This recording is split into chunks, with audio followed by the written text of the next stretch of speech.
Happy Halloween. Welcome to the Week 1 playoff football video in the Los Angeles City section. Alex Garr, Connor Morissette. Alex, what did you dress up as today? The legendary Coach Ken Murphy of YouTube and Vine fame. He's got some great attitude, great information for all those baseball players out there. Hit dingers, never bunt. Nice. I'm Linval Joseph, the defensive lineman for the Vikings who scored that touchdown and then needed the shades and then had the do-rag and the oxygen mask. All right. The deepest cut costume I've ever seen. Yes, thank you. Okay. So let's get into that playoff video. We apologize for the wind. It's a little windy here, but I think our backs are kind of shielding the mic. Better. So that's good. So let's talk about the key Week 10 games before we get into the playoffs. Narbonne 41, Carson 7. The game was really close, Alex, until it wasn't, but at halftime it was 7-0. And look at Carson hanging with Narbonne, and then in the second half, it kind of got away from him, and that's why we see Carson drop to 3 in the open division. Narbonne obviously stay at 1. But the big talking point from this game, are Carson players going to get suspended for leaving their sideline after there was a little bit some pushing and shoving after a punt? I don't really know what to make of the situation. I hope everyone can play because you hate to see stuff like that. Yeah, so we were talking a couple of weeks ago when this game's coming down and we're looking at the matchups. The difference between Narbonne and Carson is the depth. We've talked about the top-end talent, but I think the reason Carson was able to stick with them early in this ball game, and then as the depth started to kind of take hold, that's when you saw Narbonne start to take away a little bit. But yeah, that suspension looming, that's going to be really tough because as the rules go right now in the city section, if you leave a sideline during a fight, any kind of altercation, players that leave the sideline are subject to suspension. So these kids, they kind of put themselves in a little bit of trouble. We don't know exactly who, when, how the suspensions are going to come down, but if they do, that could spell a lot of trouble for Carson in the first round. Alex, our good friend Eric Sondheimer tweeted out Garfield has a really good draw because of these Carson suspensions, and even without the suspensions, that would be a great game. But he thinks that a lot of Carson players are going to have to miss this next game, and that'll help Garfield out a lot. Again, ideally, you want to see everyone play, and we'll let the city get to the bottom of it. I just hate to see Carson if they had to lose some guys and they lose to Garfield, and then for the rest of these kids' lives, they'll be saying, well, what would have happened if that didn't happen? But rules are rules, so I understand Eric's point, too. He tweeted out, you can't leave the sideline. It's been happening for years, so I get that. Just a tough spot. We'll see what the city does. Other big game was Venice, Westchester. We were wondering, is Venice going to show up? They did. 49-13, they won that game. And last week I called out Diamant and Johnson, and they balled out this week. And now they're 8 and playing Narbonne. That's going to be a great first-round game. So much talent on both sides. Yeah, big-time players make big-time plays in big games. This is kind of the theme that we've talked a lot about. When we talk about these big games, we usually shout out, try to kind of egg on some of those big players. Hey, this is your chance to go out and make some noise. Venice, for their part, we kind of talked them down a little bit, saying, hey, were you guys sandbagging? Why are you losing some of these games in the Western League? They went out, they beat the crap out of Westchester, and now they get what we talked about. They get that 8 seed, kind of the privilege of playing Narbonne in the first round. But for a program that was kind of slumping a little bit, this is a nice building block because remember, Diamant and Chad Johnson Jr. and Makai Cope, a lot of these good guys, Everson Bozeman, they're all coming back next year. So this is a huge building year here for the Gondos and a great win over Westchester. Let's talk about a few of the top performers from Week 10 before we get into the playoffs. I have the 2 Venice guys. Luca Diamant, 22 of 26, 382 yards, 6 passing touchdowns, 1 rushing touchdown. Great performance for him. And then Chad Johnson Jr., 7 catches, 148 yards, 3 touchdowns. And I have here no sandbagging from Venice.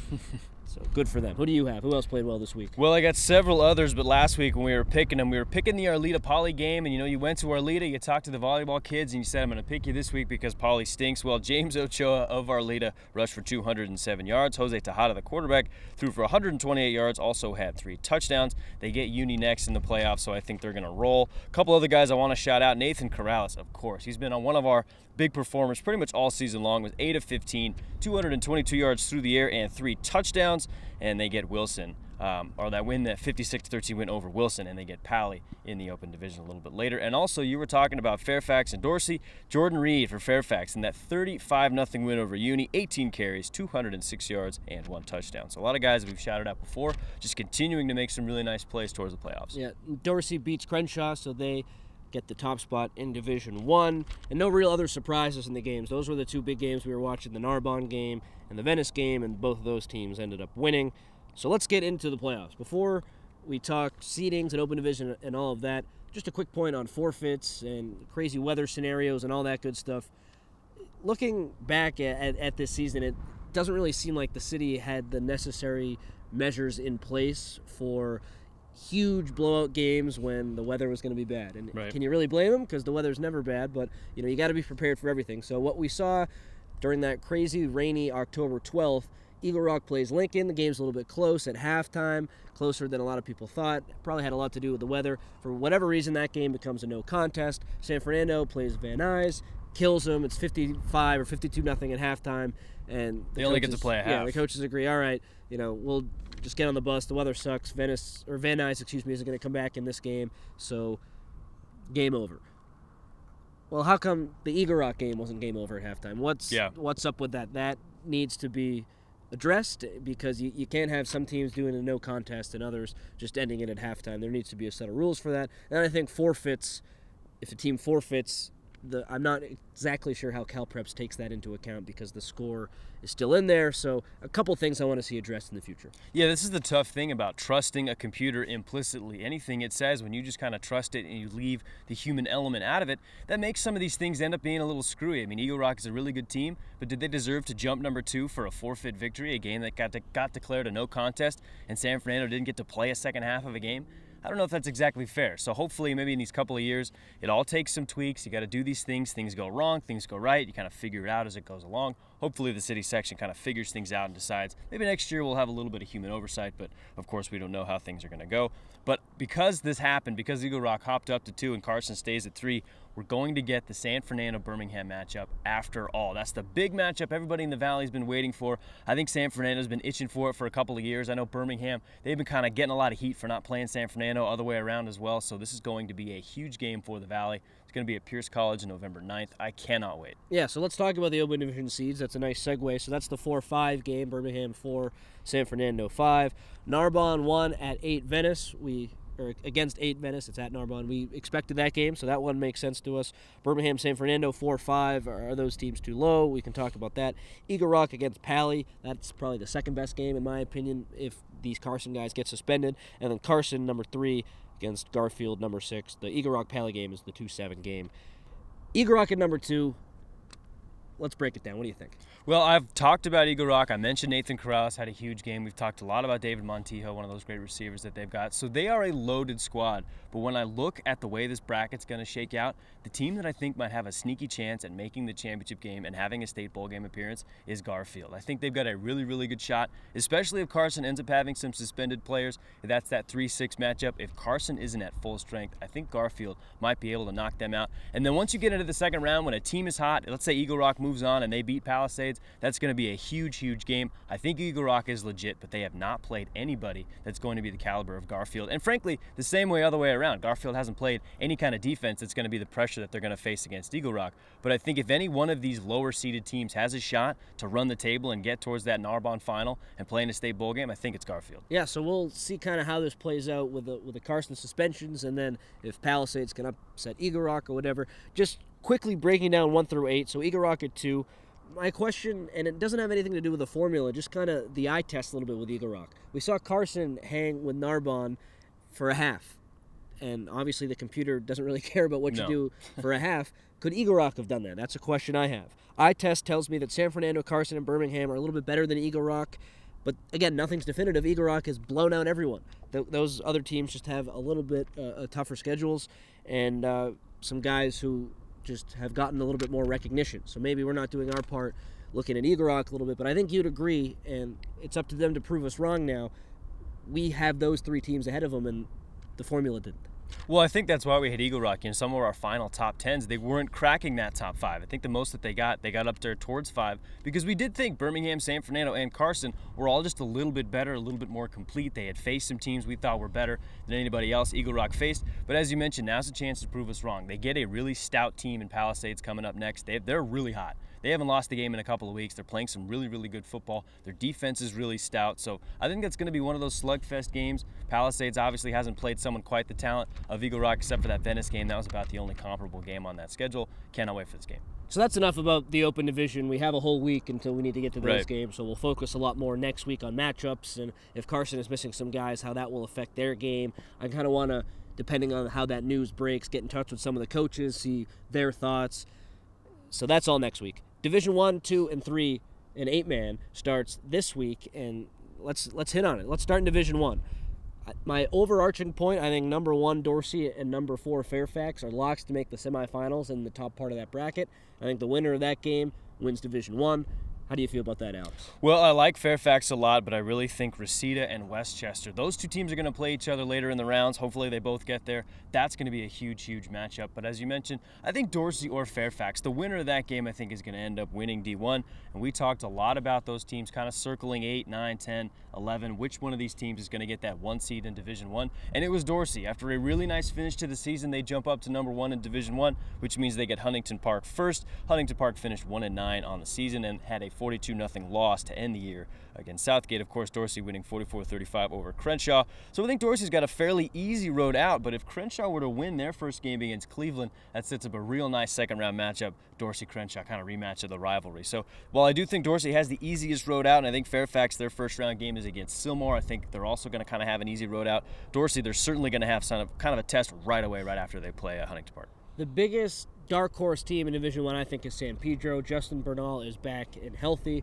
and we've seen what he can do when he's able to play. Injuries have been an issue with him, but he's back. And that second-round game, San Pedro on the road against Reseda, both those teams win. I think that's a dogfight, really, really close game, and I wouldn't be surprised if San Pedro won that one. We're going to have our brackets out later this week, so look out for how we project some of this to go. I mean, we've given a little bit away so far, but I think that's going to be one of the best games in Division 1, so I'm looking a little bit ahead. In terms of first-round games, you mentioned it, Alex. One of the best ones is going to be number 9, Cleveland, at number 8, Crenshaw. I think that's a fantastic 8-9 game, very, very tight, and we'll pick these at the end. And then Southgate at El Camino Real, I think, will be a good one, too. Southgate, they had a tough loss against Bell earlier in the year. I think that was kind of their low point. And Elko's been up and down as well, but both teams have finished really strong in their league, so I think that's going to be a very tight game.